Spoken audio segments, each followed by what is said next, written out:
Young তো ৩০,০০০ টাকার জুতো দেয়, আর এই গরিব ছেলেটা ৩০০ টাকার জুতো দিল, তাও তুমি পড়েছ। সেই মুহূর্তে ছেলেটি বুঝতে পারে তার ভালোবাসা আসলে তাদের চোখে একটা হাস্যকর জিনিস ছাড়া কিছুই নয়। সেই রাতে সে মেয়েটির মুখোমুখি হয়ে জানতে চায়, তুমি কি আমার সঙ্গে শুধু বাজি জেতার জন্য ছিলে? মেয়েটি ঠান্ডা গলায় বলে, হ্যাঁ, তুমি তো এক গরিব ছিলে, আমাদের মধ্যে কখনো কোনো ভবিষ্যৎই ছিল না। কিন্তু মেয়েটির অজান্তেই তার হৃদয় ততদিনের সত্যিই ভালোবেসে ফেলেছিল।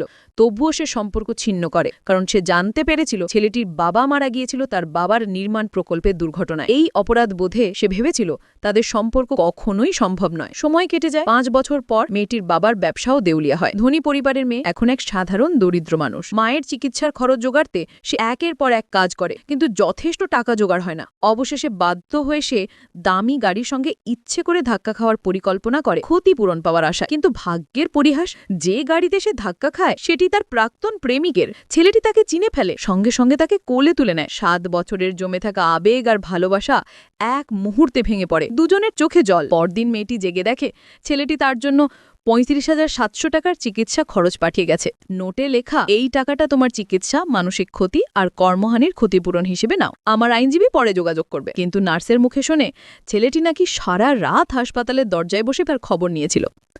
তখন মেয়েটির বুকটা ভার হয়ে যায়। পরের দিন আইনজীবী আসে, অভিযোগ তোলে যে মেয়েটি